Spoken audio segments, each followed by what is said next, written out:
विद्यार्थियों, good morning. आज हम सांख्यिकी के अंतर्गत परमाप विचलन में अखंडित या सतत श्रेणी कंटिन्यूस सीरीज में किस प्रकार से स्टैंडर्ड डेविएशन ज्ञात किया जाता है वह समझाने का प्रयास करेंगे। सतत श्रेणी के वर्गों के मध्य बिंदु ज्ञात करने पर वह खंडित श्रेणी बन जाती है।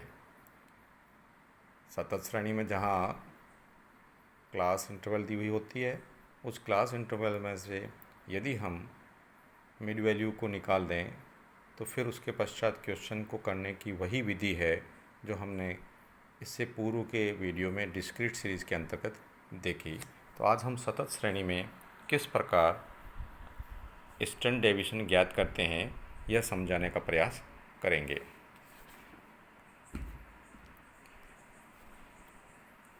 स्टैंडर्ड डेविएशन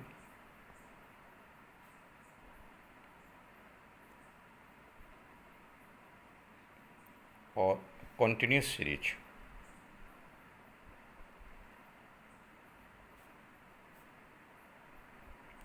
एक क्वेश्चन लेते हैं और फिर उसको सॉल्व करने का प्रयास करते हैं।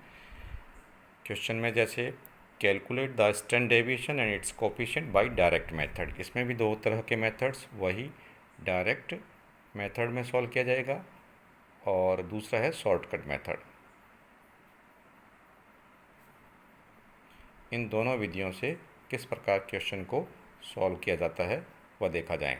तो डायरेक्ट मेथड में सपोज क्वेश्चन है, एक कोई ग्रुप दे रखा है जिसमें जी 10 से 20, 20 से 25, 25 से 45 और 45 से 75, ये क्लास दे रखी है और फ्रीक्वेंसी उसकी है आवर्ती 4, 6, 9 और 11।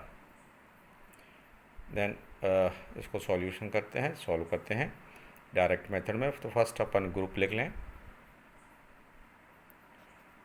10 से 20, अगली संख्या है 20 से 25, 25 से 45 और 45 से 75। आप ये देखिए कि कक्षा का बराबर होना कोई आवश्यक नहीं है। फिर हम मिड वैल्यू निकाल देते हैं। 10 और 20 की मिड वैल्यू निकालने का तरीका, दोनों को जोड़ो और 2 का भाग दे दो, तो 30 में 2 का भाग देंगे 15 हो जाएंगे। इसी प्रकार इन दोनों की मिड वैल्यू हो जाएगी आपकी 22.5, फिर 35 और फिर 60, और फिर लेंगे अपन फ्रीक्वेंसी जो दे रखी है 4, 6, 9 और 11। फ्रीक्वेंसी का योग हमारा n जो होता है वह है 30। फिर समांतर माध्य ज्ञात करने के लिए fx ज्ञात कर लेते हैं। तो 15 और 4 को गुना किया 60, यह हो गया आपका 135। फिर 35 और 9 का 660, 35 और 9 315, 315 और फिर ये हो गए 660 और इनका योग हो जाएगा समेसन fx जो है 1170। तो आप चाहें तो समांतर माध्य ज्ञात कर लीजिए, समेसन fx अपॉन n जो है 1170/30 और ये हो जाएगा 39। अब चूंकि डायरेक्ट मेथड में हमें डेविएशन लेना पड़ता है, डेविएशन के लिए समांतर माध्य ज्ञात करना ज़रूरी हो जाता है। तो यहाँ हमारा जो है d हो जाएगा x बार जो आपका आया 39, अर्थात ये जो मिड वैल्यू है इस मिड वैल्यू में से आपको 39 लेस करने पर डेविएशन प्राप्त होगा। तो 15 में से 39 गए तो ये माइनस के 24, फिर 22.5 में से 39 गए माइनस के 16.5, फिर माइनस के 4 और फिर माइनस के 21। ये आपका हो गया d। फिर हमें d स्क्वायर करना पड़ता है, d स्क्वायर किया तो चूँकि माइनस में चॉइस है तो हमेशा माइनस का स्क्वायर करने पर प्लस में वैल्यू आती है, वो है 576, फिर 272.25, फिर 16 और देन आफ्टर 441। तो ये d स्क्वायर हो गया और डी स्क्वायर होने के बाद में हमें ज्ञात करना पड़ेगा वह है समेसन एफ डी स्क्वायर। एक बार इसे फ्रीक्वेंसी से वापस गुना करना होगा, तो ये होंगे फ्रीक्वेंसी से वापस गुना करेंगे तो 2304 1633.50 देन 144.00 एंड 4851.00 और फिर इसको आप समेसन योग कर दें F D square, that is the value of 8932.5। इसकी value keep in the value in the formula, N standard deviation equal to under summation F D square upon N, और direct method में ज्ञात कर रहे हैं इसलिए हमारा वही फार्मूला जो पहले हमने यूज़ किया था डिस्क्रीट सीरीज में वही यहाँ होगा। 8932.5 डिवाइडेड बाई एन जो फ्रीक्वेंसी का योग है 30, और इससे ये वैल्यू आएगी 17.25। This is our standard deviation, ये हमारा प्रमाप होगा। फिर अपन ज्ञात कर सकते हैं कोफिशिएंट ऑफ स्टैंडर्ड डेविएशन,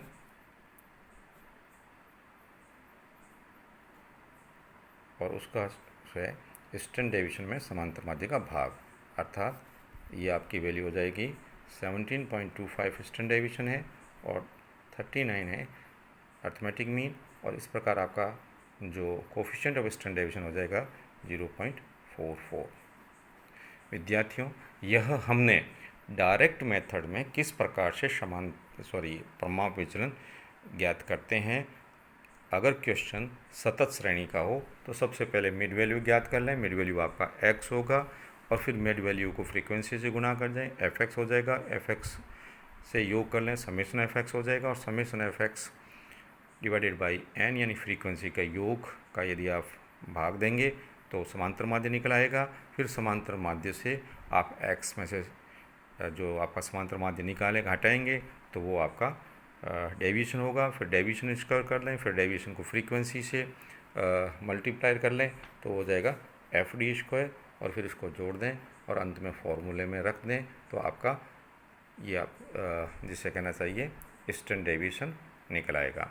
अब यदि क्वेश्चन को तो एक दूसरा अपन लेते हैं जिसमें क्वेश्चन में थोड़ा सा समझने की चीज़ है, अच्छा सवाल है, आप प्रयास करें।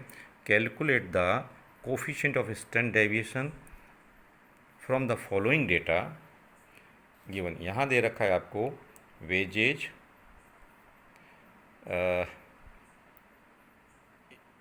इन मोर देन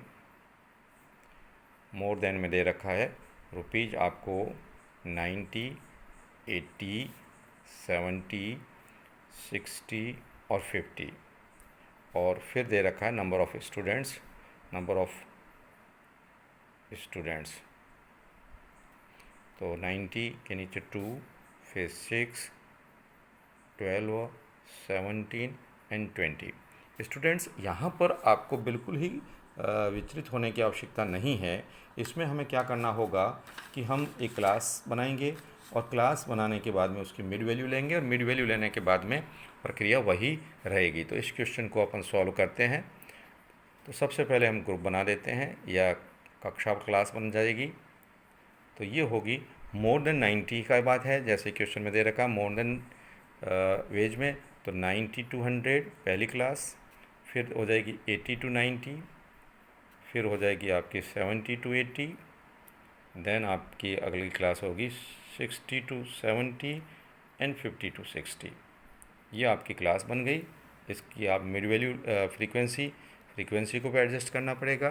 फ्रीक्वेंसी जो 90 से अधिक में है 2, और फिर 80 से अधिक में जो 6 बता रखी है, तो अब हमें 80 से 90 के बीच की लेनी है, तो इस 6 में से ये 2 लेस हो जाएंगे। तो हर अगली फ्रीक्वेंसी से पिछली फ्रीक्वेंसी लेस करते हुए चलेंगे। तो 4, फिर 12 में से 6 को लेस किया 6, फिर 17 में से लेस किया 12 को 5, और फिर 20 में से या 3। तो इस प्रकार आपकी n या फ्रीक्वेंसी का योग हो गया 20। Now we find the M V mid value जो कि इन दोनों क्लास इंटरवल के बीच का मूल्य होता है वह है 95, 85, 75 और 65 एंड 55।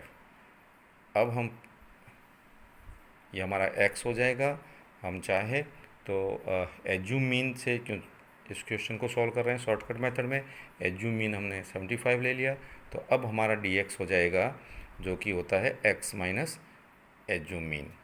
ये आप इसमें से घटाएंगे तो 95 में से 75 गए, 20, 10, 0, फिर -10 और -20। अब आप इसको फ्रीक्वेंसी से गुणा कर लें तो फ्रीक्वेंसी होगी एफ डी एक्स। ये आपका हो जाएगा 2 को मल्टीप्लाई किया 20 से 40, देन अगेन 40, 0, 5 को किया माइनस के 50 और 3 को 60 से किया तो ये हो गया माइनस के 60, 3 को 20 से किया।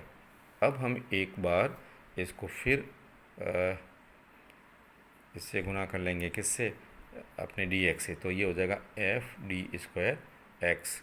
तो ये आपका हो गया 800, 400, 0, 500 और 1200 और फिर आपका हो जाएगा summation F D square x. इसका टोटल करेंगे तो 2900। बहुत आसान सवाल है। इसमें आपको अब अर्थमेटिक में पहले जो आपको एक्स बार ज्ञात कर लें समांतर माध्य, क्योंकि हमने शॉर्ट मेथड में किया था, एज्यूम मीन लिया था, तो ए प्लस समेशन हो जाएगा आपका अंडरूट इसमें नहीं होता, सॉरी, उसमें समांतर उसमें परमाविचलन होगा, A plus summation F D X upon N. A आपने माना था 75 प्लस माइनस के 30 और एफ डी एक्स, ये जो आपकी वैल्यू है ये हो जाएगी समेशन एफ डी एक्स, जो प्लस और माइनस करेंगे तो -30 की आएगी डिवाइडेड बाई 20। तो इस प्रकार ये आपका एक्स बार हो जाएगा 73, क्योंकि माइनस की वैल्यू है 73.5। ये 1.5 जो होगा इसको करेंगे 1.5 माइनस के होने के कारण 73.5। ये तो हो गया आपका समांतर माध्य। अब हम ईस्टर्न डेविएशन ज्ञात कर सकते हैं। ईस्टर्न डेविएशन का फॉर्मूला कंटिन्यूस सीरीज में शॉर्टकट मेथड में summation F D square X divided by N minus summation F D X upon N का होल स्क्वायर हो जाएगा। पहले भी ऐसे क्वेश्चन अपन किए है, तो ये 2900 divided by 20 minus 30 divided by 20 का होल स्क्वायर, और इस प्रकार आप करेंगे तो ये हो जाएगा 145 माइनस 2.25 और इसको 1 घटाने के बाद अंडरूट लेंगे तो ये होगा 11.95। और फिर कोफिशिएंट अपन ज्ञात कर सकते हैं। Coefficient of eastern deviation divided by arithmetic mean. Eastern deviation आपका आया है 11.95, अर्थमेटिक मीन है 73.5 और इसको आप सॉल्व करेंगे तो 0.16, दैट इज़ योर आंसर। तो इस प्रकार हमने इस क्वेश्चन को शॉर्टकट मेथड से भी सॉल्व करने का प्रयास किया, जहां हम एज्यूम मीन मानकर चलते हैं। तो इस क्वेश्चन में 2 बातें आपको भी ध्यान रखने की, एक तो मोर देन का है जो क्वेश्चन वेजेज का, तो उसमें हमने बढ़ती हुई क्लास इंटरवल बनाया, फिर उसमें से पिछली फ्रीक्वेंसी को अगली फ्रीक्वेंसी से लैश किया तो हमारी उस क्लास की फ्रीक्वेंसी आ गई। देन आफ्टर हमने मिड वैल्यू ज्ञात किया और फिर आगे की प्रक्रिया को वही तरीके से सॉल्व किया। तो विद्यार्थियों, यह आपका परमाप विचलन के तीनों श्रेणियों से हमने अलग अलग क्वेश्चन सॉल्व किए। आप भी इस पर तैयारी करें और कोई प्रॉब्लम हो तो वापस संपर्क करें। धन्यवाद। अगले वीडियो में फिर किसी सांख्यिकी की नई समस्या के साथ अपन क्वेश्चन को सॉल्व करेंगे। Thank you.